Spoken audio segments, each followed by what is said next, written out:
Joining us this morning, Congressman Tom McClintock, Republican of California, member of the Budget Committee. How did you vote yesterday? Yes. By the way, I've been in Congress now. It's my 15th year. I've never voted for a debt limit increase.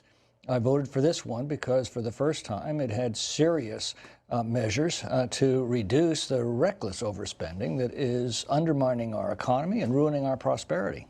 How do you respond to Moodys Analytics? They said that this proposal, compared to a clean debt limit, would cost $780,000. That's a fellow named Mark Zandi, who's probably the most consistently wrong economist in the world. You remember in 2016, he forecast that Trump's economic measures would tank the economy, create a lengthy recession. Instead, we had one of the biggest economic expansions in our nation's history. He's one of the economists who wrongly told us that this inflation was going to be transitory. You can go back through a long list of predictions he's made, and they're almost always wrong. They're wrong for a reason. He basically takes whatever the government is spending, multiplies it by 1.5, and then declares that's going to be the economic growth that government spending is creating. And that's partially true. If I take $1 from Peter and give it to Paul, it's true. Paul's got another $1 to spend. Paul's going to spend that $1. It's going to ripple through the economy. That part's true. But he completely forgets the other half of the equation. Peter now has one less $1 to spend in that very same economy, one less $1 to ripple through, which is why Keynesian economics is a failure and why Mark Zandi is always wrong. Respond to a previous caller in our first hour who said, why don't Republicans repeal their tax cuts?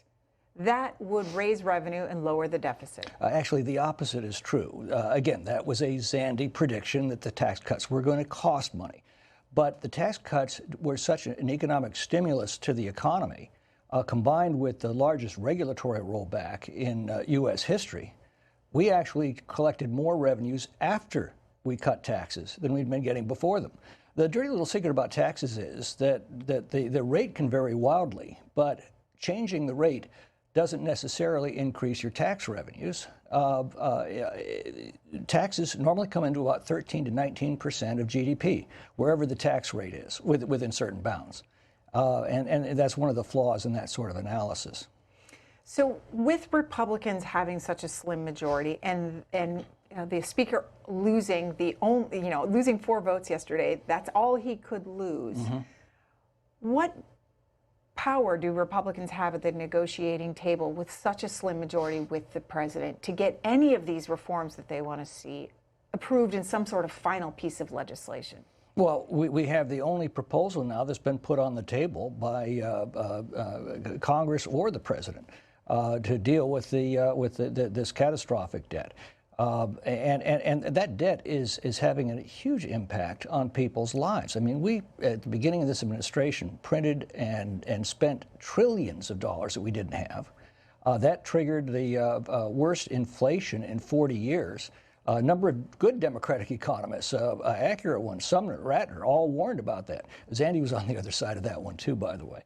And the result is, if you had $100,000 that you managed to save towards your retirement on Inauguration Day, that $100,000 nest egg is now worth only about $85,000. That's what the 15% of inflation since Inauguration Day has done to your savings. So this has to be brought under control. And this is the only proposal right now to do so. And when the president says, well, I'm not going to negotiate that,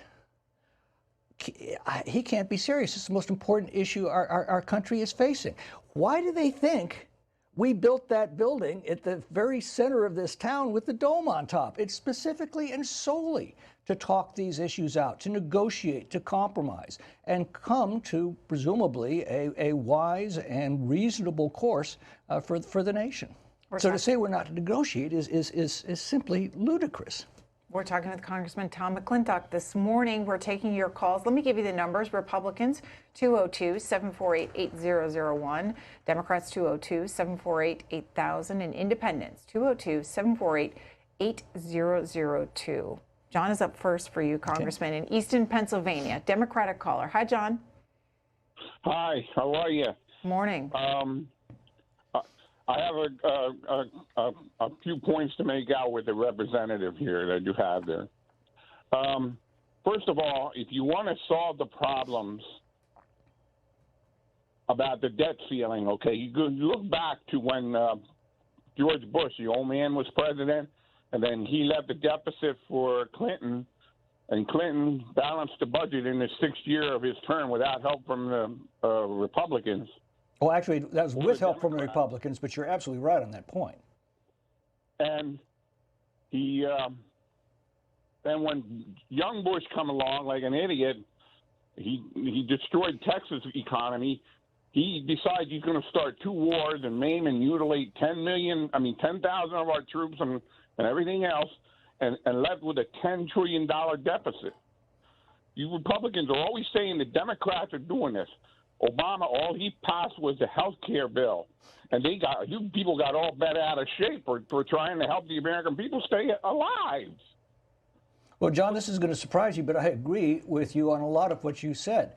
After Bill Clinton lost the House of Representatives in 1994, you're right. He reached across the aisle. He worked with Republicans. He did. This is where you're wrong. He did have Republican help, a great deal. But together they did some absolutely miraculous things by negotiating, by compromising. They reformed our welfare system, as the bill before us today does. They delivered one of the biggest capital gains tax cuts in American history. And they balanced the budget 4 years in a row and produced one of the biggest economic expansions in our nation's history. That's what negotiating and compromising does. And by the way, Clinton was reelected for it. So all that Joe Biden has to do is to sit down with Republicans, as Bill Clinton did, and work these issues through. I agree with you on that. I also agree with you on George W. Bush and the terrible job he did with the economy. Yes, we did get a tax cut, but the problem is he increased spending at a much larger rate. And if you cut taxes but don't cut spending, you're not really cutting taxes. It's the spending that can only be financed in one of 3 ways. Spending is financed either by direct taxes, which of course reduce your current standard of living. It's financed by borrowing, which runs up huge interest costs, as we're seeing today, and has to be paid back by your future taxes. At the same time, it's crowding out capital that would otherwise be available to lend to businesses seeking to expand, or home buyers seeking to make purchases, or consumers seeking to make consumer purchases, or it's paid for by inflation, which is what essentially this administration is doing. Those are the only 3 ways a dollar of spending can be paid. Once the government has decided to spend a dollar, it's already decided to tax it, and it can do so in only one of 3 ways. So when we increased spending while cutting taxes, those taxes were simply shifted to borrowing or inflation. Did President Trump do the same thing? Cut taxes, increase spending? Yes, he did, but he also won the biggest regulatory rollback in U.S. history, and I think that's what really did the trick. Also, taxes do matter in terms of the impact they have on various businesses and commercial activity.